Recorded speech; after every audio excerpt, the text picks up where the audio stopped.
Selamat pagi, selamat siang, selamat sore, selamat malam, dan salam sejahtera bagi kita semua. Dimanapun rekan-rekan berada, semoga selalu dalam keadaan sehat sentosa.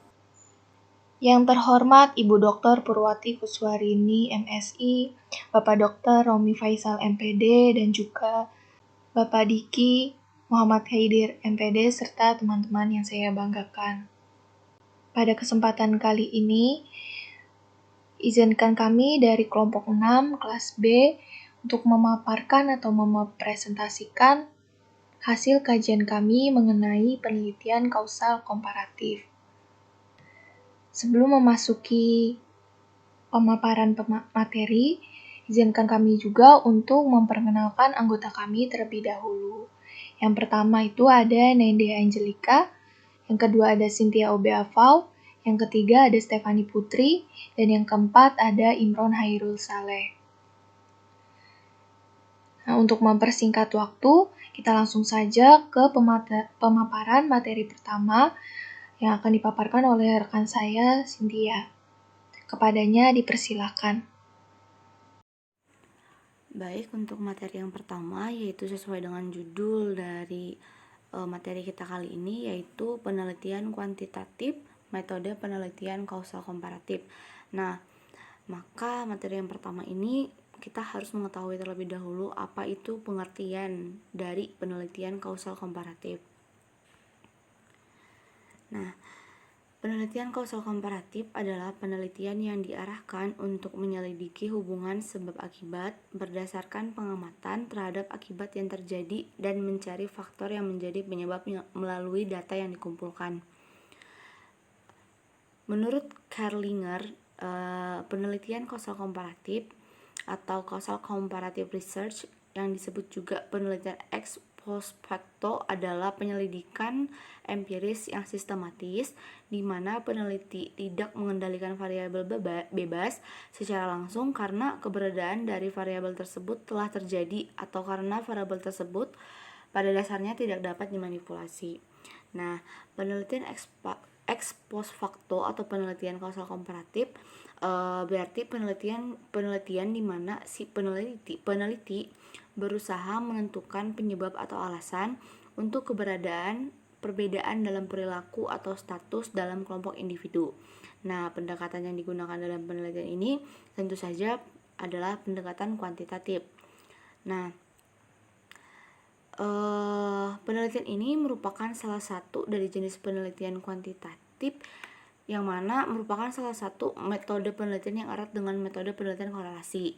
Nah, penelitian ini bertujuan untuk menyelidiki kemungkinan hubungan sebab akibat dengan melalui pengamatan terhadap akibat yang akan kemudian menelusuri kembali faktor yang mungkin menjadi penyebabnya dengan melalui sebuah data tertentu. Nah, menurut Sukardi dari tahun 2003, penelitian kausal komparatif merupakan kegiatan penelitian yang berusaha mencari informasi tentang mengapa terjadi hubungan sebab akibat dan peneliti berusaha melacak kembali hubungan tersebut. Penelitian ini merupakan refleksi dari keinginan untuk mengetahui sesuatu berupa fakta-fakta atau fenomena alam. Nah, berdasarkan metodenya, penelitian ada yang menggunakan metode kausal komparatif. Nah, penelitian kausal komparatif ini merupakan tipe penelitian dengan karakteristik di mana masalah berupa sebab akibat antara dua variabel atau lebih.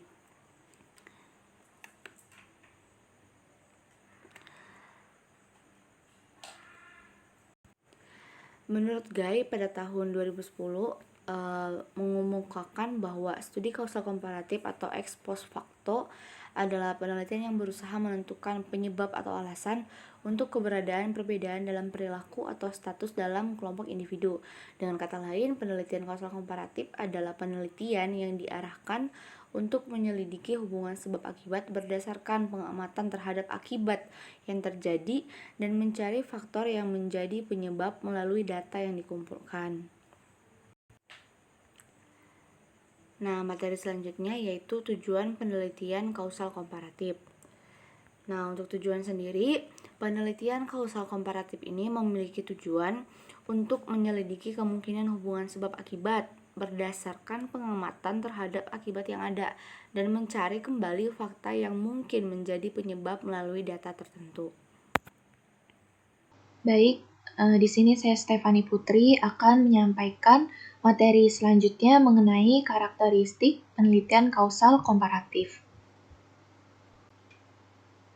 Karakteristik penelitian kausal komparatif yang pertama menurut Frankel and Whelan, yaitu yang pertama adalah variabel tidak dapat dimanipulasi, di mana maksudnya adalah semua kejadian yang dipersoalkan ini sudah berlangsung lewat atau sudah terjadi sehingga tidak memungkinkan untuk dilakukan treatment.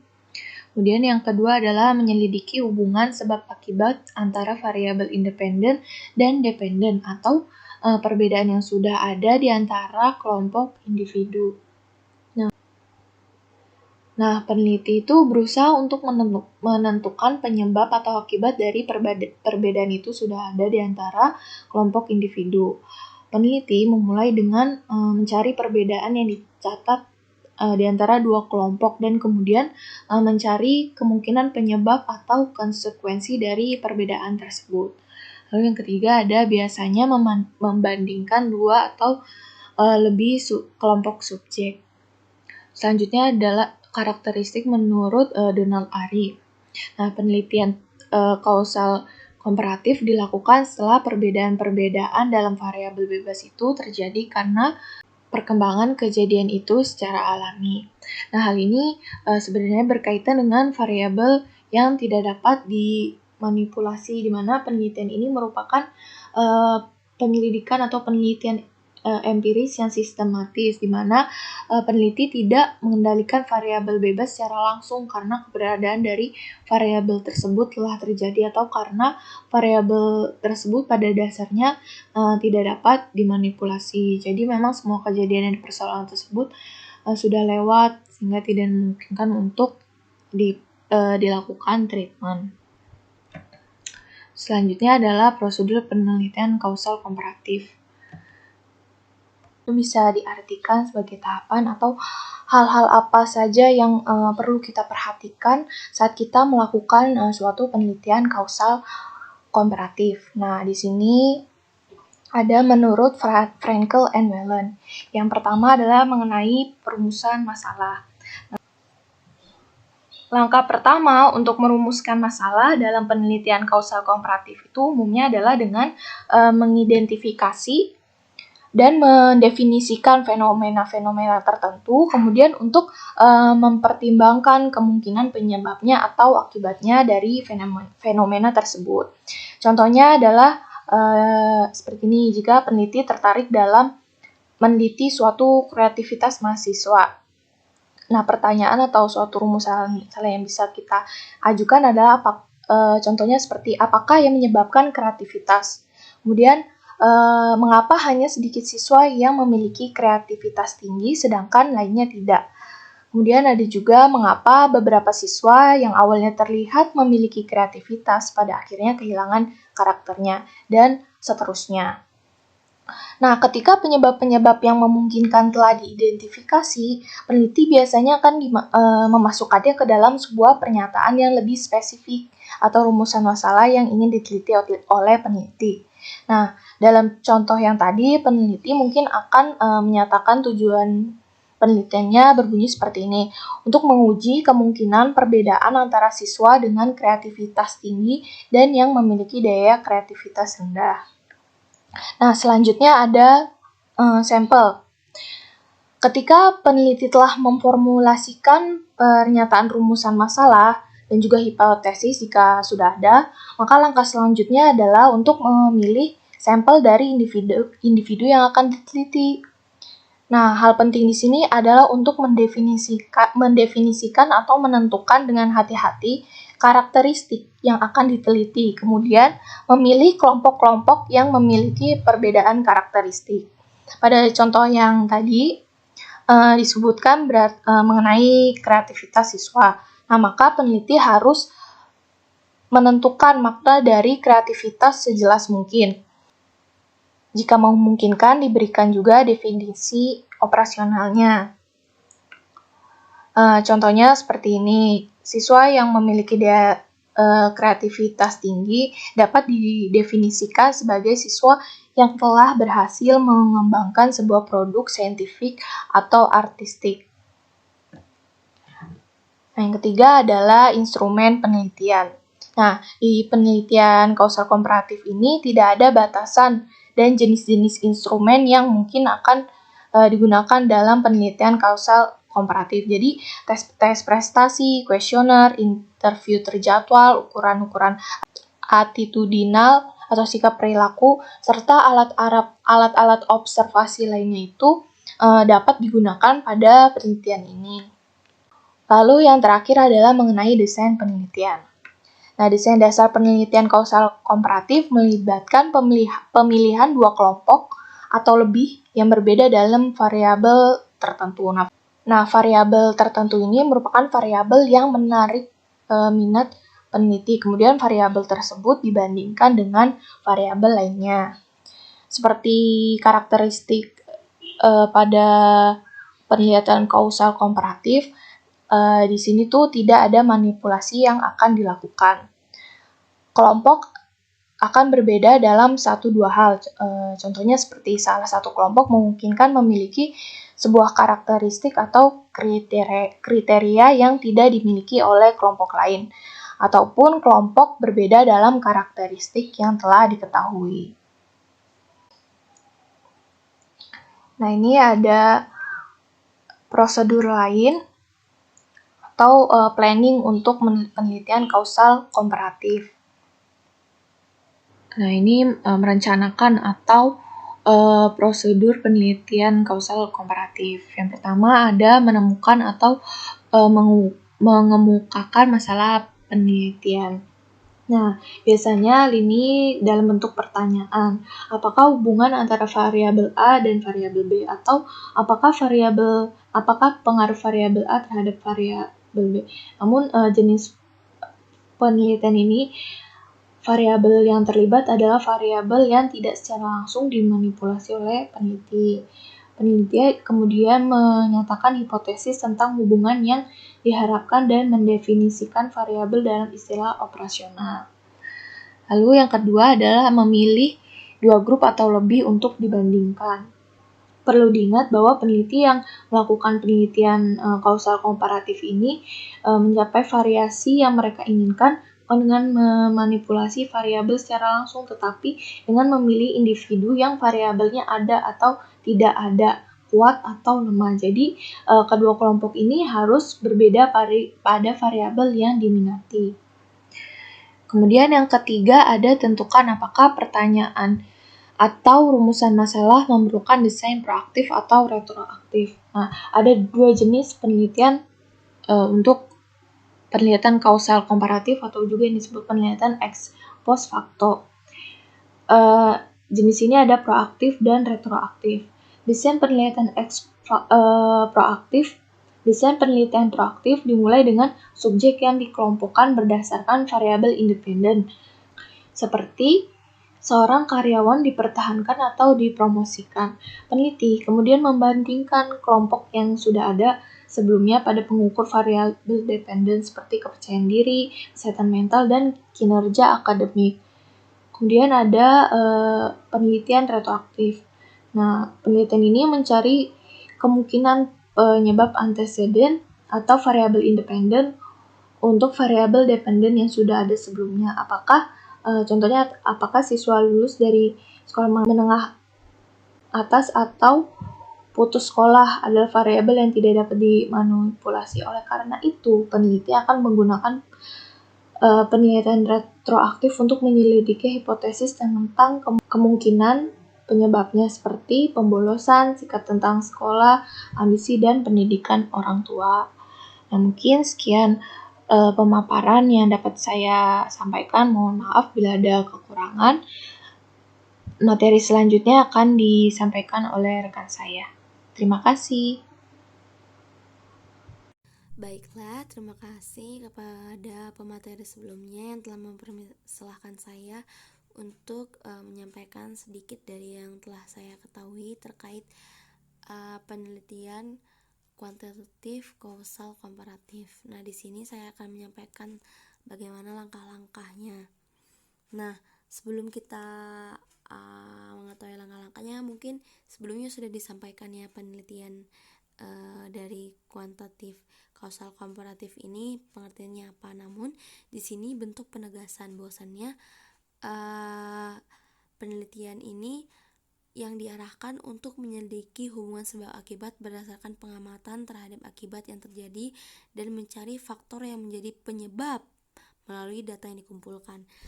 Kenapa perlu disampaikan penegasan ini? Karena selama nanti dibahas kekurangan dan kelebihannya itu akan cenderung secara general, yang dimana memang kausal komparatif tersebut gitu tidak spesifik untuk kuantitatifnya, karena yang membedakan dari kuantitatifnya itu adalah dimana adanya perbedaan dua kelompok yang kemudian dicari faktornya yang menjadi penyebab atau akibat dari perbedaan tersebut.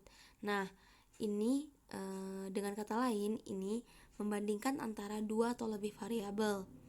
Hanya saja dalam rumusan asosiatifnya bersifat menanyakan hubungan antara dua variabel atau lebih gitu, tapi diharapkannya adalah hubungan yang bersifat sebab akibat ini adalah dua variabel agar hafal biar lebih fokus. Nah, variabel yang dimaksud adalah variabel independen atau variabel yang akan mempengaruhi dari penelitian tersebut, dan dependen, variabel yang dipengaruhi. Jadi kuncinya adalah di sebab akibat tersebut gitu. Nah, untuk langkah-langkahnya sendiri yakni ada kurang lebih ada 8. Yang pertama, memilih dan merumuskan masalah yang akan diteliti. Maksudnya adalah sama seperti sebelumnya gitu ya, mungkin pernah kita bahas, dimana masalah ini merupakan kesenjangan yang dirasakan oleh peneliti dengan kondisi nyata. Selain memang permasalahan tersebut itu menghubungkan dua variabel atau lebih, permasalahan yang dijadikan topik ini merupakan dalam bentuk pernyataan yang jelas gitu, tidak diragukan benar adanya gitu, serta dapat diuji secara empiris. Nah, untuk yang kedua ini melakukan studi literatur gitu ya. Ya di sini maksudnya adalah bahwa peneliti itu mempunyai teori yang digunakan untuk mengeksplorasi rumusan masalahnya. Di sini beberapa teori itu untuk menjawab rumusan masalah yang ada pada penelitian kuantitatif tersebut. Nah, peneliti harus memiliki dasar teori sebelum penelitian. Karena apa? Karena pada dasarnya penelitian kuantitatif itu menggunakan penelitian yang menguji teori seperti itu. Nah, yang ketiga itu merumuskan hipotesis. Hipotesis secara sederhana dapat diartikan sebagai jawaban sementara terhadap penelitian. Nah, hipotesis ini harus jelas dan tidak bermakna ganda, dan tidak boleh menimbulkan penafsiran lain yang harus mengekspresikan satu fenomena dari satu variabel tersebut. Nah, hipotesis sendiri itu bisa dalam hipotesis penelitian, ada hipotesis jenis operasional, maupun hipotesis secara statistik. Nah, yang keempat ini adalah menentukan populasi dan sampel. Dikarenakan penelitian kuantitatif itu adalah proses yang menemukan pengetahuan yang menggunakan data berupa angka sebagai alat menganalisis keterangan mengenai apa yang diketahui, maka penelitian ini berlandaskan pada filsafat positisme yang digunakan peneliti pada suatu populasi atau sampel tertentu. Kemudian teknik pengambilan sampel pada umumnya yang dilakukan secara random. Kemudian pengumpulan data yang menggunakan instrumen penelitian, analisis, serta analisis data yang dilakukan itu bersifat statistik dengan tujuan untuk menguji hipotesis yang telah ditetapkan. Berarti untuk langkah kedua dan ketiga jelas adanya sangat berkaitan ya. Nah, selanjutnya itu ada yang kelima, yakni menentukan instrumen penelitian. Nah, pada penelitian kuantitatif, kualitas instrumen penelitian berkenaan dengan validitas dan reliabilitas instrumen, dan pengumpulan data berkenaan ketetapan cara-cara yang digunakan untuk mengumpulkan data tersebut. Maka dari itu, instrumen yang telah teruji validitas dan reliabilitasnya belum tentu dapat menghasilkan data yang valid dan reliable. Apabila instrumen tersebut tidak digunakan secara tepat dalam pengumpulan data, maka peneliti dapat sebagai pengguna instrumen harus menggunakan instrumen dengan baik dan benar. Karena ketika sevalid dan reliable apapun instrumen yang disusun sebelumnya, tidak akan baik jika tidak digunakan secara tepat. Nah, terkait validitas dan reliable dari satu instrumen mungkin sudah dibahas ya di materi sebelumnya. Nah, selanjutnya itu adalah dalam mengumpulkan data. Nah, dalam mengumpulkan data yang dimaksud di sini adalah teknik pengumpulan data itu memiliki kualitas sesuai dengan instrumen penelitian gitu. Yang mana memang seperti yang kita kenal gitu ya, udah disampaikan sebelumnya, dengan teknik pengumpulan data itu bisa dari kuesioner, kemudian dalam bentuk dokumentasi, ataupun memang dalam bentuk wawancara. Nah, yang ketujuh itu adalah menganalisis data. Dikarenakan teknik analisis data yang digunakan adalah penelitian kuantitatif, kausal komparatif, maka sudah sangat jelas gitu arah dari analisis data ini untuk menjawab rumusan masalah ataupun pengujian hipotesis yang sebelumnya yang telah dirumuskan dalam proposal. Nah, sebab adanya data kuantitatif, maka teknik analisis data menggunakan metode statistik yang sudah tersedia gitu, seperti yang sebelumnya juga sudah disampaikan kan. Nah, penelitian kausal komparatif itu sudah baku dan memiliki kaidah tertentu yang telah dipersiapkan gitu sesuai dengan jurusan ataupun lembaganya gitu, sehingga peneliti hanya bertugas sebagai pengambilan data tanpa memberi perlakuan apapun, bahkan memanipulasinya. Dalam hal dalam teknik analisisnya itu dari penelitian kausal komparatif itu bisa dilakukan dengan analisis deskriptif serta dapat dilakukan dengan analisis statistik inferensial.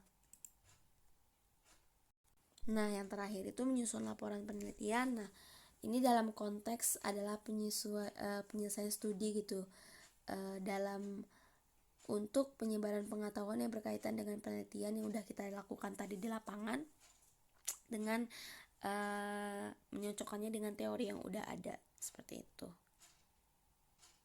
Nah, selanjutnya itu ada kelebihan dari penelitian kuantitatif kausal komparatif. Yang pertama itu ada penelitian yang baik untuk berbagai keadaan jika metode eksperimen tak dapat digunakan. Nah, ini salah satu keuntungan ataupun kelebihan dari kausal komparatif. Nah, maksudnya baik itu seperti apa sih? Nah, apabila pertama tidak memungkinkan untuk memilih, mengontrol, dan memanipulasi faktor-faktor yang perlu untuk menyelidiki hubungan sebab akibat secara langsung.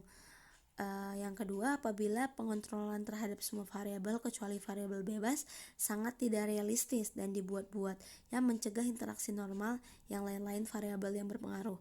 Yang ketiga, apabila kontrol di laboratorium untuk berbagai tujuan penelitian adalah tidak praktis, terlalu mahal, atau dipandang dari segi etika diragukan ataupun dipertanyakan. Mungkin contohnya sudah diwakili ya. Kalau misalnya yang di poin ketiga itu berarti kasusnya kenapa kita di lapangan, karena di laboratorium itu adalah mahal gitu ya, makanya dilakukan kausal komparatif ini. Seperti kita di lapangan gitu, misalnya ingin mengamati kacang kedelai, pengaruhnya terhadap matahari ataupun dari sumber makanannya air gitu ya. Nah, itu selaras juga dengan yang di poin 1 gitu, bahwasanya kita sama sekali tidak memberi perlakuan apabila hanya mengandalkan itu tersebut gitu. Hanya mencari hubungan sebab akibat faktor tersebut bagaimana ke pertumbuhannya. Nah, yang kedua itu kenapa sih memiliki kelebihannya itu adalah menghasilkan informasi yang sangat berguna, yang mana tentang sifat-sifat gejala yang dipersoalkan seperti sejalan dengan apa, dalam kondisi apa, pada perurutan dan pola yang bagaimana dan yang sejenis dengan itu. Nah, mungkin ini sudah sangat jelas ya kalau misalnya hubungan sebab akibat itu berarti kita tuh karena kita ingin tahu hubungannya seperti apa, kita tahu gitu seperti apa kondisi dari yang kita teliti itu bagaimana, serta urutan tahapnya itu seperti apa. Nah, yang ketiga itu keuntungannya adalah perbaikan-perbaikan dalam hal teknik, metode, statistik, dan rancangan dengan kontrol parsial pada akhir-akhir ini telah membuat studi kausal komparatif itu lebih dipertanggungjawabkan. Nah, karena sebelumnya adalah kita membahas tentang kontrol parsial yang dimana melibatkan 3 variabel gitu ya di pertemuan sebelumnya, dan sudah jelas adanya metode statistik yang perhitungannya udah jelas, yang dimana ada uji normalitas terlebih dahulu seperti itu, maka memang sudah akurat gitu data yang diperoleh. Makanya ini dikatakan dapat dipertanggungjawabkan gitu, bukan hanya sekedar di lapangan tapi dalam perhitungan pun bisa diuji kebenarannya. Nah, selain itu, walaupun memiliki kelebihan tersebut, tetapi sebenarnya penelitian ini tidak kalah banyaknya juga kekurangannya. Nah, yang pertama itu adalah yang pertama kan tidak adanya kontrol terhadap variabel bebas. Maksudnya adalah adapun batasan-batasan pemilihan yang dilakukan itu, peneliti harus mengambil fakta-fakta yang dijumpai tanpa memiliki kesempatan untuk mengatur kondisinya. Variabel-variabel yang mempengaruhi fakta yang dijumpai tersebut seperti yang tadi gitu dijelaskan di dalam kelebihannya gitu. Nah, yang kedua itu sulit untuk memperoleh kepastian bahwa faktor-faktor penyebab yang relevan telah benar-benar tercakup dalam kelompok faktor yang sedang diselidiki. Ini ada kaitan yang dengan poin pertama ya, karena tidak bisa dimanipulasi atau diberi perlakuan si variabelnya. Nah, makanya itu kepastiannya pun sudah relevan gitu. Yang ketiga itu kenyataan bahwa faktor penyebab bukanlah faktor tunggal, melainkan kombinasi dan interaksi antara berbagai faktor dalam kondisi tertentu untuk menghasilkan efek yang disaksikan, sehingga masalah menjadi sangat kompleks. Sudah cukup jelas ya bahwasannya ada kaitannya juga dengan kelemahan 1 dan 2 ya, karena memang ini benar adanya harus sesuai dengan fakta gitu. Jadi kita hanya mengaitkan si variabel tersebut itu dengan hasil yang dihasilkan gitu. Jadi kita nggak bisa mengotak-ngatik merubah dari variabel tersebut gitu terkait perlakuannya, ataupun tidak bisa dimanipulasi. Nah, yang keempat itu suatu gejala mungkin tidak hanya merupakan akibat dari sebab akibat ganda, tetapi dapat pula disebabkan oleh satu sebab pada kejadian tertentu, oleh lain sebab dan pada kejadian lain. Nah, kan kita ingin mencari sebab akibatnya, tapi karena variabelnya itu misalnya terbatas, ternyata tidak disangka ada faktor lain. Nah, itu tuh harus kita analisis, karena itu tadi gitu, karena kita harus benar adanya kan, tidak boleh memberi perlakuan, paling kita hubungkan saja gitu dengan data yang didapat dengan teori seperti apa jadinya gitu penelitian yang dilakukan, efek dari variabel yang tidak diduga tersebut gitu. Nah, yang keempat itu apabila hubungan antara dua variabel telah ditemukan, mungkin sulit untuk menentukan mana yang sebab dan mana yang akibat. Nah, karena memang mungkin karena variabelnya itu kita sudah tetapkan gitu ya, dalam menganalisis sebab akibatnya itu sedikit kesulitan gitu. Kemudian yang selanjutnya, kenyataan bahwa dua atau lebih faktor yang saling berhubungan tidaklah selalu memberi implikasi terhadap adanya hubungan sebab akibat. Kenyataannya memang karena faktor-faktor tersebut berkaitan dengan faktor lain yang tidak diketahui ataupun tidak terobservasi. Nah, selanjutnya itu menggolongkan subjek ke dalam kategori dikotomi untuk tujuan pembandingkan. Sebelumnya di materi sebelumnya kita sudah tahu ya apa arti dikotomi. Nah, contohnya mungkin dikotomi yang ini adalah ketika golongan pandai dan golongan bodoh dalam perbandingannya ini menimbulkan persoalan-persoalan karena kategori yang bersifat seperti ini tuh bersifat kabur gitu ataupun ambigu, bervariasi dan tidak mantap karena ya itu tadi terlalu ambigu gitu maknanya. Jadi harus jelas. Nah, selanjutnya tuh kekurangan yang lainnya adalah ketika suatu gejala mungkin tidak hanya merupakan sebab akibat dari sebab ganda. Nah, mungkin yang ganda ini udah disinggung ya di kekurangan yang keempat, yang dimana ya memang dalam menempatkan suatu kelompok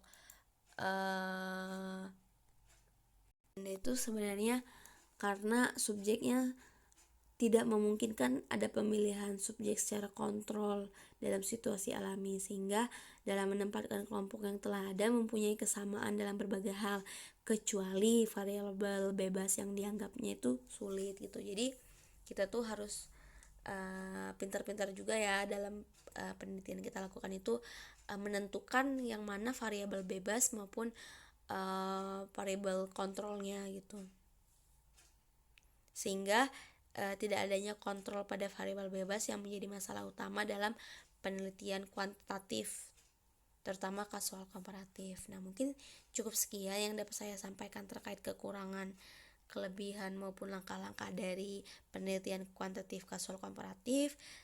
Mohon maaf bila masih banyak kekurangan, mungkin ya saya serahkan kepada pemateri selanjutnya. Terima kasih. Assalamualaikum warahmatullahi wabarakatuh. Terima kasih kepada pemateri sebelumnya, yaitu sekarang materi selanjutnya yaitu persamaan korelasi dan kasual komparatif. Kan minggu kemarin sudah dibahas ya mengenai korelasi. Nah, ada persamaan antara korelasi dan kasual. Yang pertama, tidak memungkinkan manipulasi variabel oleh peneliti. Nah, jadi tidak bisa dimanipulasi pada korelasi dan kasual. Kedua, eksplorasi hubungan antar dua variabel. Ketiga, mengidentifikasi variabel yang layak eksplorasi, kemudian dilakukan percobaan penelitian dan keduanya sering memberikan bimbingan bagi studi eksperimen selanjutnya. Keempat, mengeksplorasi penyebab, tetapi dalam kedua kasus penyebab harus diperdebatkan. Metodologi saja mengizinkan pernyataan kausal. Nah, ini merupakan persamaan antara eksperimen, korelasi, dan kasual komparatif. Yang eksperimen, suatu penelitian yang berusaha mencari tahu pengaruh variabel tertentu terhadap variabel lain dalam kondisi yang terkontrol. Yang korelasi, meneliti peristiwa yang telah terjadi yang kemudian meruntut ke belakang untuk mengetahui faktor yang menimbulkan kejadian tersebut. Yang kasual komparatif, penelitian yang bersifat membandingkan.